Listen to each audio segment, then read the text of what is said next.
No dia anterior havia pedalado 140 km, saindo às 11 horas de Três Lagoas e chegando às 18 horas em Água Clara. Em tese eu deveria reservar 2 dias até Campo Grande, pois ainda restavam 180 km. Mas por que não tentar ir direto? Seria uma longa jornada. No dia anterior o relevo se mostrou bem menos acidentado do que no estado de São Paulo, com longos trechos planos onde o pedal rendeu bem. O dia de hoje prometia uns 40 km bem planos, mas com algumas boas subidas pela frente. Teria que acordar cedo e ser disciplinado. Um pedal longo não te deixa muita margem para contratempos, que quase sempre ocorrem. Mesmo assim eu resolvi arriscar. Dependendo do horário que eu chegasse em Ribas do Rio Pardo, eu seguiria direto até Campo Grande. Acordei às 5h30 na hora local, o fuso começando a complicar minha vida. Queria ter levantado mais cedo, mas estava numa pousada e o café só seria servido às 6 horas, 7 horas na hora de São Paulo. Portanto, de nada adiantaria acordar cedo. Então levantei, ajeitei as tralhas, tomei o café e caí na estrada. Às 7 horas da manhã, 8 na de São Paulo,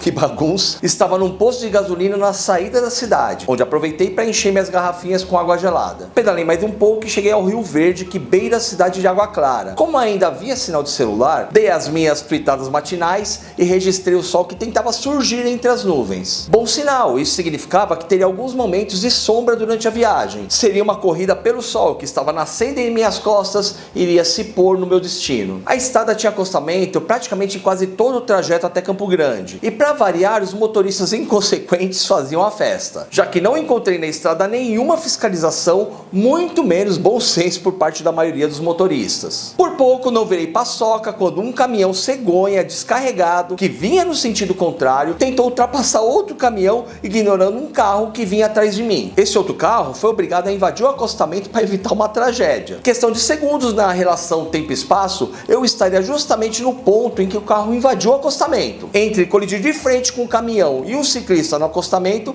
adivinhem qual seria a sua escolha. Por isso não concordo com essa história de que pedalar é perigoso. Perigoso é dirigir. Cheguei a Ribas do Rio Pardo às 13 horas locais. Almocei num restaurante bem legal, descansei um pouco e às 14h30 saí rumo a Campo Grande. A corrida seria rumo ao sol, que seguia para o oeste, e enquanto eu visse o sol estaria feliz. Valeria a pena chegar em Campo Grande mesmo de noite, pois lá eu teria uma cama confortável na casa do Luiz Guilherme, ciclista que conheci numa das viagens que eu fiz para Curitiba. Sem falar nos ciclistas que eu conheci pela internet já durante a viagem, que ficaram acompanhando pelo blog e pelo rastreador. Portanto, já sabia que teria uma excelente recepção ao chegar na cidade. A fauna do trajeto já era bem mais rica do que eu havia encontrado até então. Descobri que onde tem tucano, quase sempre tem uns pássaros dando corre neles. Corre é uma gíria usada no interior quando alguém ou um animal está fugindo. Corre de cachorro, de onça, de passarinho. Durante a viagem havia presenciado uns 3 tucanos levando corres de aves menores. Tucanos se alimentam de ovos e filhotes de outros pássaros. Portanto, quando um pássaro pequeno observa um tucano por perto, não perde tempo e coloca para correr. As siriemas eu já vinha observando desde São Paulo. Seu grito característico já reconhecia de longe. E constantemente eu via cruzando a rodovia, cantando no alto das cercas, no meio do cerrado. Algumas, infelizmente, eu as encontrava estraçalhadas pela fúria motorizada. A novidade foram as emas. Passei a encontrá-las constantemente assim que entrei no Mato Grosso do Sul. Vi uma família atravessando a pista bem na minha frente, quase que eu as atropelo. As emas são da mesma família dos avestruzes, das siriemas. São menores que os avestruzes, com cerca de 1,5 m de altura, mas bem maiores que as siriemas, que parecem super galinhas. De Ribas até Campo Grande, o GPS marcava 89 km.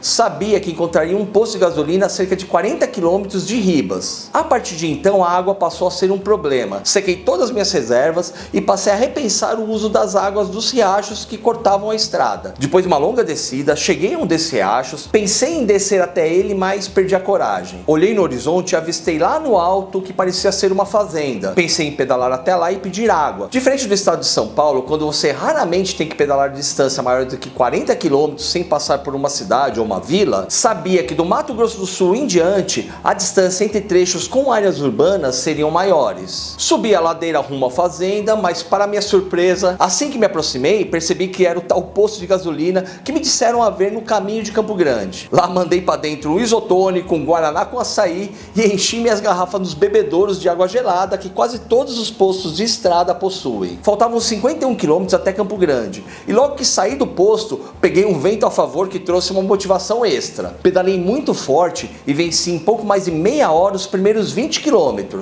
Como uma forma de superar o lado psicológico e não desanimar com a longa distância que restava, passei a criar metas intermediárias e naquele dia passei a ir em busca da placa que me indicasse 300 km, pois sabia que de lá faltariam uns 25 km para a cidade. A essa altura sabia que teria que pedalar de noite, observava o sol no horizonte e era como se eu pedalasse ao seu encontro. Quando finalmente encontrei a tal placa dos 300 km, a alegria deu lugar a um cansaço e a partir de então passei a me rastejar os últimos 25 km. Pudera, já havia pedalado uns 170 até aquele ponto. Escureceu, liguei os pisca-pisca da magrela e segui pedalando bem devagar. Qualquer mínima inclinação que eu via já era um martírio. O odômetro do GPS marcava quase 180 km e nada de avistar Campo Grande. Meu celular estava desligado faz tempo, pois estava com medo de ficar sem bateria. Então o liguei e observei que havia sinal, e que significava que estava próximo da cidade. Acessei o Google Maps e observei que estava ao lado de um autódromo, mas ainda faltava um bocado para o perímetro urbano. Para complicar, meu pneu traseiro furou, e como não avistava nenhum ponto de luz próximo, resolvi encher o pneu o suficiente para chegar pedalando até um ponto iluminado na estrada. Em uma dessas paradas para calibrar o pneu da bicicleta tombou, e ao tentar levantá-la, passei a sentir câimbras em tudo que é músculo do meu corpo. Com calma, ergui a bicicleta, terminei de encher o pneu e segui na estrada. De repente eu ouço um "André!".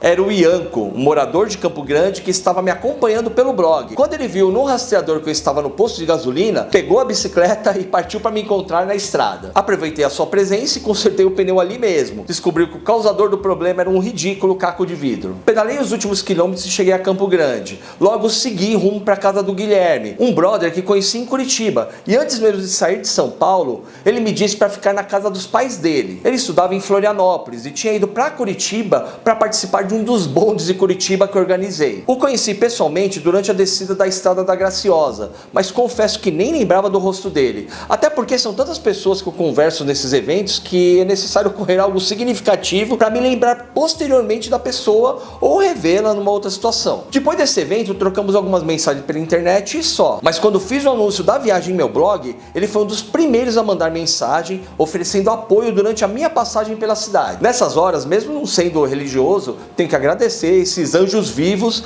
que aparecem em nossas vidas de vez em quando. Cheguei na casa do Guilherme e fui recebido pelos seus pais. Tive um papo maravilhoso com o seu Antônio, uma pessoa que conhecia o Pantanal como poucos. Tomamos uma cerveja gelada, tive uma excelente noite de descanso, pois não foi nada fácil encarar esse Audax de 200 km. E essa acabaria sendo uma rotina, pedalar longos trechos com mais de 200 km com tanta bagagem. Pelo menos cheguei. Como o Guilherme estava estudando e voltaria só quando eu já estivesse no Pantanal, acabei dormindo no quarto dele. Posso dizer que ele morava bem. Quarto com suíte, melhor que muito hotel que já fiquei. Adiante eu vou falar de uma forma mais aprofundada, mas ao ficar na casa de qualquer pessoa, a gente tem que adotar algumas condutas, porque por mais que a gente seja convidado, a casa não é nossa. As pessoas têm suas rotinas, existe uma certa liturgia que não nos é ensinada, uma liturgia não escrita sobre como se comportar como um hóspede, mas eu quero ensinar para vocês. Não desejo que nenhum de vocês seja um hóspede incômodo como infelizmente eu já fui,